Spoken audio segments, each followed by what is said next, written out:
This is the Everyday AI Show, the everyday podcast where we simplify AI and bring its power to your fingertips. Listen daily for practical advice to boost your career, business, and everyday life. Thousands of hours of studying AI, hundreds of conversations for a couple dozen AI predictions for you. I get it. You don't have 3, 4, 10 hours a day to keep up with what's going in AI. There's probably a lot of uneasy feelings and saying like, hey, this is going way too fast. If only I had something to help me keep up and to cut through the nonsense. Well, that's what you have in Everyday AI. And today we are bringing you a special edition, volume 2 of our 25 biggest and boldest AI predictions for 2025. And unlike last year, where I jammed them all into one episode that was entirely too long, this week we are bringing them to you 5 at a time, 5 days. Like I said, hundreds of conversations that I had about generative AI in 2024. And, going back to literally, I remember in March when I partnered up with NVIDIA at their GTC conference, I was already writing notes for this very show, for this very series, so you can get ahead and grow your company and grow your career. That sounds like what you're trying to do. This series and this show is for you. Welcome. This is Everyday AI. My name is Jordan Wilson, and this thing's for you. It is a daily live stream podcast, free daily newsletter, helping us all learn and leverage generative AI to grow our companies and career. This is unscripted, unedited. I'm just bringing it to you real. All right. Everyone else is, trying to tell you what you need to hear or what you think you want to hear. I am telling you what you need to hear when it comes to AI. All right. Something else you need to hear, our website. You got to go there. It's youreverydayai.com. Sign up for the free daily newsletter. If you're looking for the daily news, technically this one's pre-recorded because it's a lot of work. It's technically like nighttime, but you're probably hearing it in the daytime. But live stream audience, I still want to hear from you. And let me just answer this. Like, okay, Jordan, why are you doing this? Why are you doing predictions? Number one. Number two, why are you drawing it out? Well, a couple of reasons. Number one, why am I doing these predictions? People ask me all the time, Jordan, what's next? Jordan, you talk to, people at Microsoft and IBM and Google and right. I have great relationships and conversations with people. Those, I've interviewed hundreds of people in 2024, and I've had hundreds of conversations that you didn't hear. Right? Get things off the record, on the record, NDAs, non-disclosures, right? But now I can finally give it to you all in my predictions. And I did this last year, and I still had people reaching out to me like 10 months later being like, how did you know all that, right? You were correct. I didn't say those things, but you can go listen to the old 2024 episode out there and let me know for yourself. But without further ado, let's jump back into it. Like I said, this is volume 2 of a 5-volume series. Happy Tuesday if you're listening live, but you can go listen to yesterday's episode and join us in the coming days as we go through volumes 3, 4, and 5. But to quickly set today's stage, today we're going to be covering a lot of different things, but I'm calling this group of 5 predictions: AI market forces collide, global powers, prices, and problems. Yeah, you like that alliteration, don't you? All right. So let's jump into it, but I'll give you a quick recap of yesterday's 5 predictions. If you want to know more, go back, read, listen, whatever you want to do. We recap them in our newsletter yesterday as well. So 25, agent orchestrators will be a growing position. 24, public companies will post job for AI agents. 23, company reasoning data collection. 22, high-end professional services will go through a pricing crisis. And 21, UBI will become a household conversation. All right, so today's volume 2, here's our 5 predictions. We're going to dive in deep, but go pretty quick. I'm challenging myself to do these episodes in 25 minutes. Branding, 25 predictions across 5 days, 5 predictions each for a total of 25. Trying to do these in 25 minutes. All right, here we go. Here's today's, and we're going to dive into them. Ready? 20. open source surges, open LLMs will temporarily overtake proprietary models. 19, Chinese AI will dominate and cause confusion. 18, Perplexity will either pivot, get acquired, or get squashed. Yeah, hot takes. It's Tuesday, y'all. 17, API prices are going to drop like they're hot. And 16, embodied AI will be an exploding sector. All right, live stream audience, like yesterday, I want to know which one of these are the most likely and which one is the least likely, right? I'm going to revisit this in 6 months, but I want to see, do you know your stuff? Do you have a crystal ball, right? Do you know what's going on? Let me know. You can even just put what the number and which one you think is most likely, the number, what you think is least likely.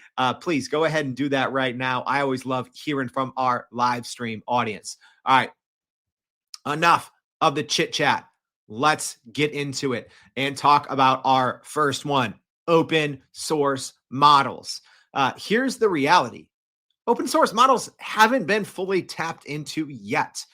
They started to really trend in the latter part of 2024. All right, so there are fully open source models. Let me just get this piece out of the way right now, right? There's fully open source models that you can essentially, there's an open source standard where you can download them, you can fork them, you can do anything. And then there's also Meta's Llama models, which are not technically open source. Meta calls them open source.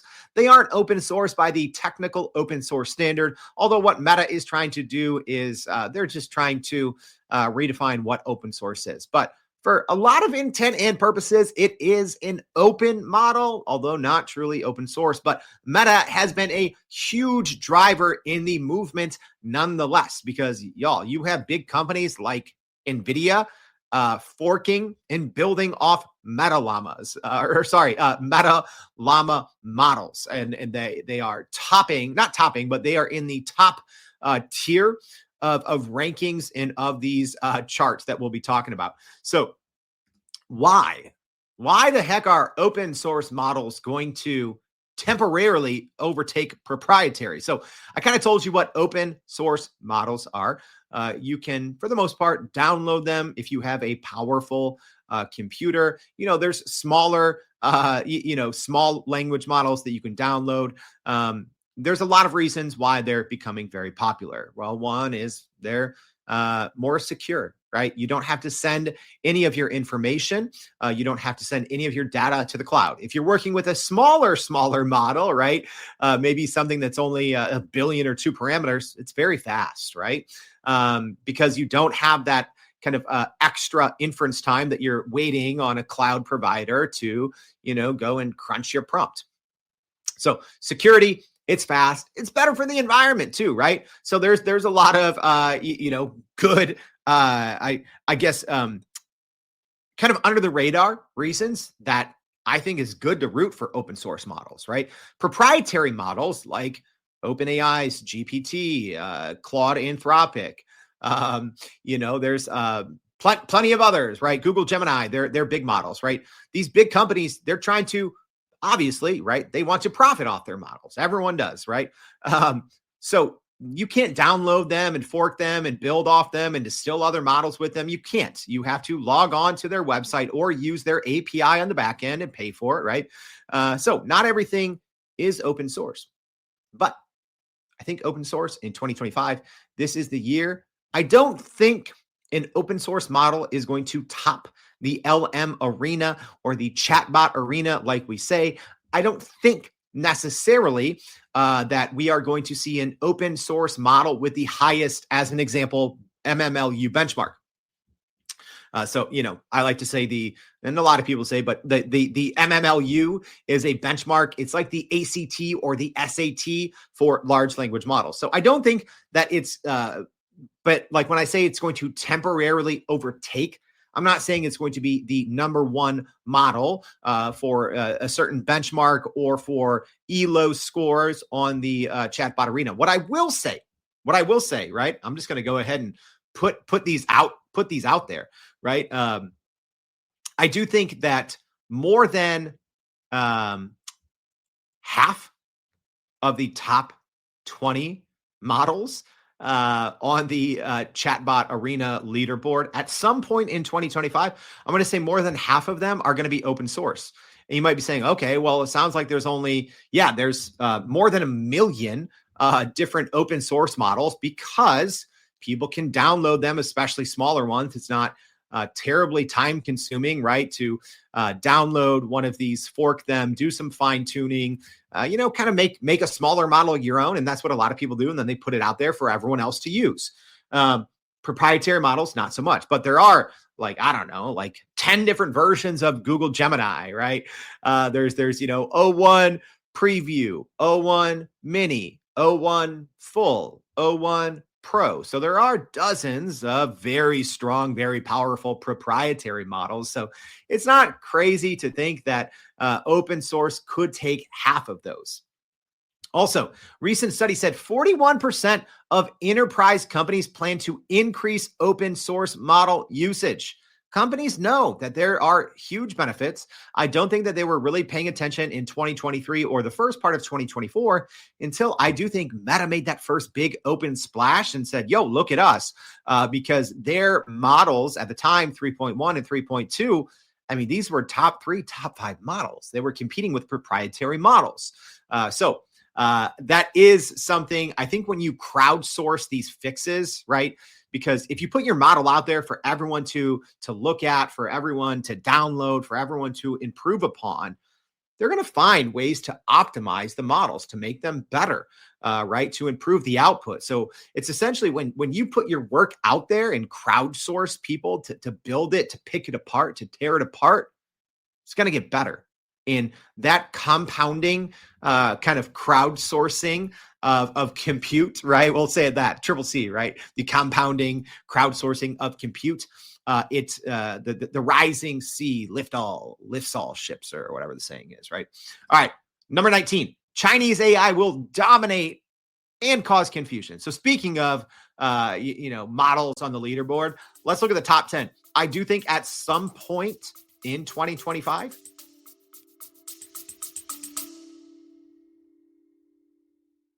are you still running in circles trying to figure out how to actually grow your business with AI? Maybe your company has been tinkering with large language models for a year or more, but can't really get traction to find ROI on Gen AI. Hey, this is Jordan Wilson, host of this very podcast. Companies like Adobe, Microsoft, and NVIDIA have partnered with us because they trust our expertise in educating the masses around generative AI to get ahead. And some of the most innovative companies in the country hire us to help with their AI strategy and to train hundreds of their employees on how to use Gen AI. So whether you're looking for ChatGPT training for thousands or just need help building your front-end AI strategy, you can partner with us too, just like some of the biggest companies in the world do. Go to youreverydayai.com/partner to get in contact with our team, or you can just click on the partner section of our website. We'll help you stop running in those AI circles and help get your team ahead and build a straight path to ROI on Gen AI. 5 of those top 10 models are going to be from China. All right, so reportedly, Alibaba's Qwen models have already been deployed by 90,000 enterprise customers. All right, also something that really started to cause a scene at the end of 2024, DeepSeek's V3 model. All right, so cheap. And here's the thing. I don't think it's just large language models when it comes to, Chinese AI will dominate and cause confusion. More on that part here in a second. But I think robotics, China is their humanoid and their robotic production. It's scary. We've shared some of the videos, not like, oh, this is so cool. Look at this. It's nuttier than a squirrel on keto.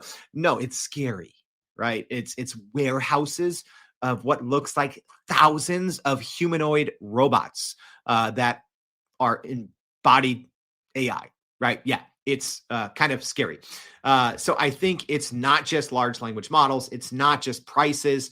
It's not just benchmarks. It's robotics. I think we're going to see other things. I do think China has competed very well in the AI video sector with Kling and some others. But I also think that we're going to see an AI audio competitor as well, right? So China kind of silently, right? So DeepSeek V3, one of the cheapest models to use via the API. Kling, the AI video models, one of the best out there. I would say definitely top three. The Quinn models, and Quinn has a reasoner model. They're great. They're competing all across the board. Also, here's why it might cause some confusion.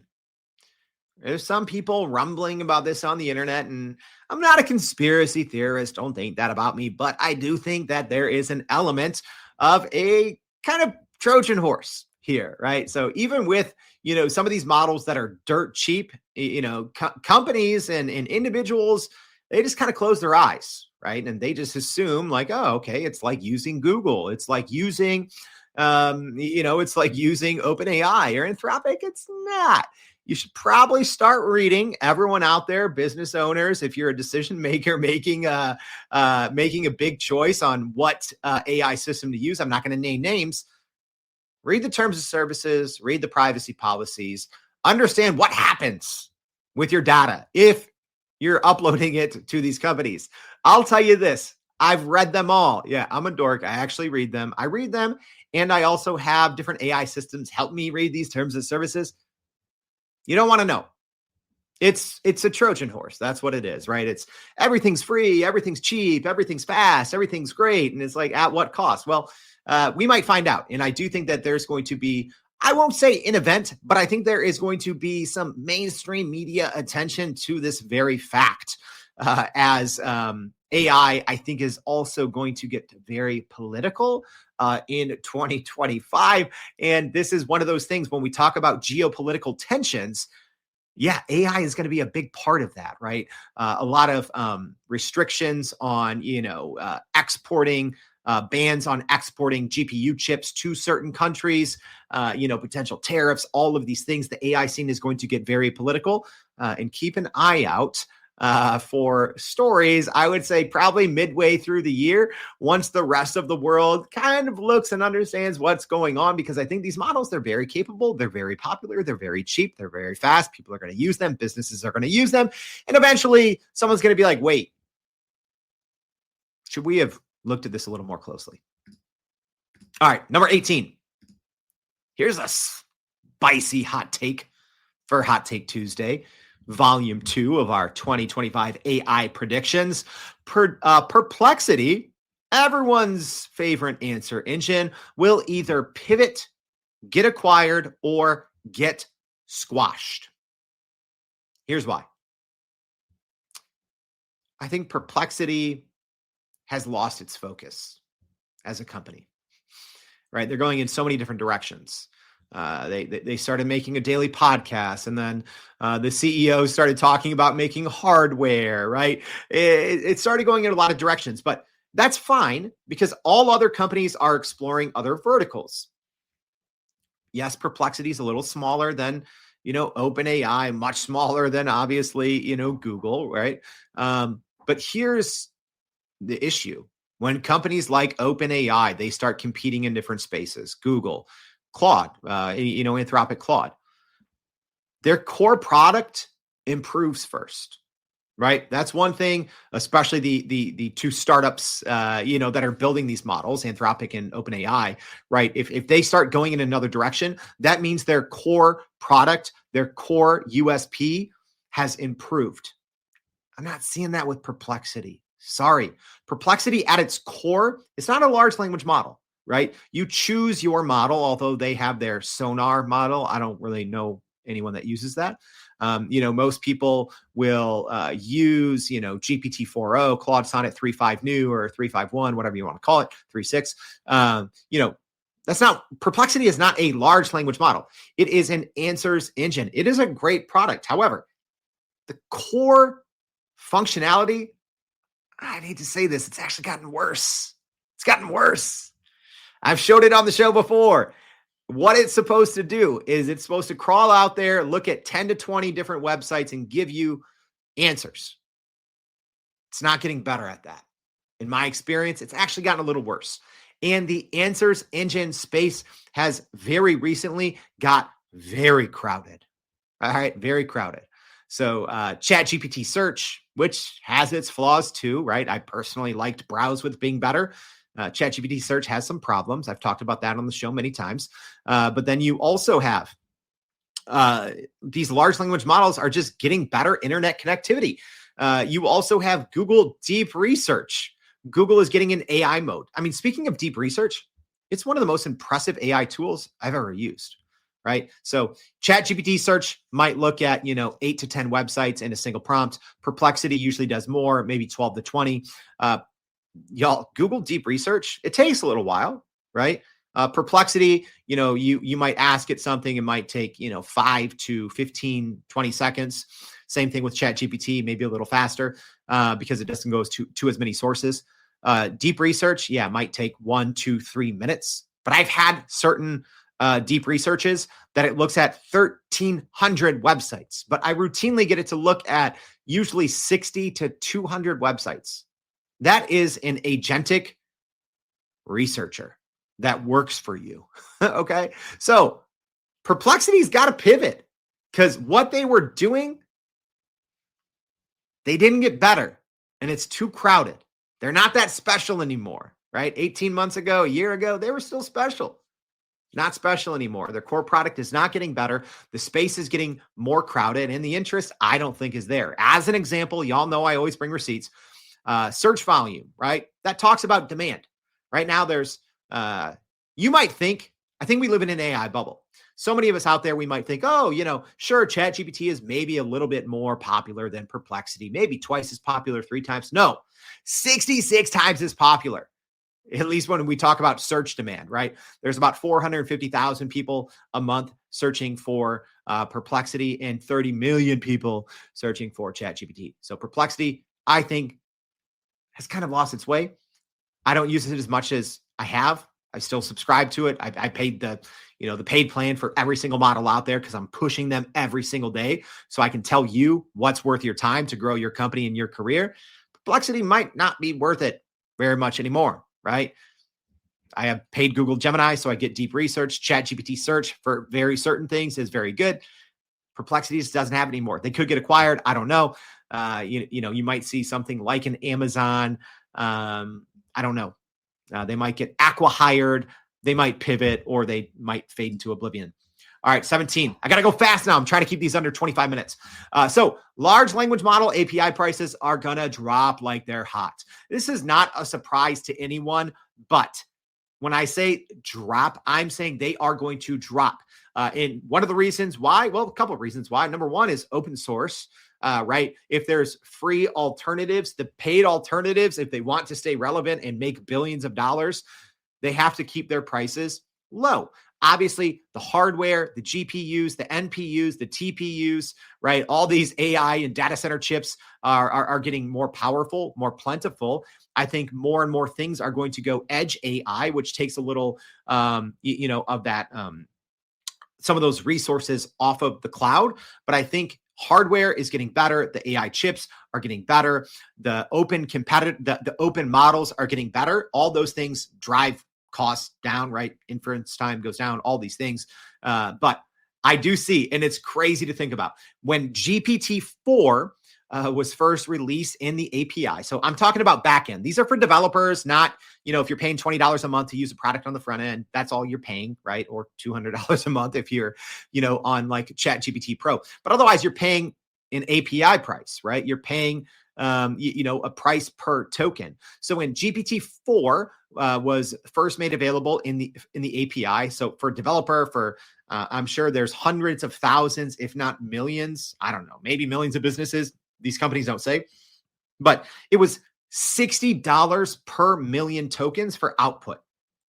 All right. So you get ChatGPT to spit out 60 million tokens, a million tokens, $60. Now with GPT-4o, a wildly more capable model, $2.50 went from $60 to $2.50 in about 19 months. All right. I see in 2025 leading frontier models going even cheaper. I think, for easy comparison, I think we're going to break that 50-cent mark, less than 50 cents per million tokens for a leading state-of-the-art model. All right. Two more here. Number 16, embodied AI is going to be an exploding sector. All right. So what is embodied AI? Well, it's artificial intelligence systems that interact with the physical world, whether that's, robots, autonomous vehicles, drones, wearable AI, robo taxis, right?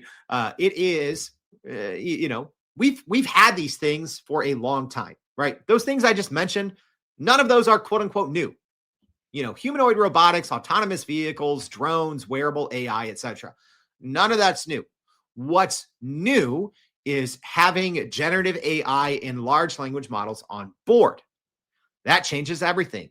That's how now you have startups, as an example, like Figure, that can go from obscurity and in 2 years turn into a multiple billion-dollar company in like 2 years. You couldn't do that pre-generative AI because you had to build all that artificial intelligence. Now you can just use these companies' API, use the technology that's already there, and essentially start stuffing it in humanoid robots, in robo taxis, in drones, in wearables, and it changes how we interact with the world.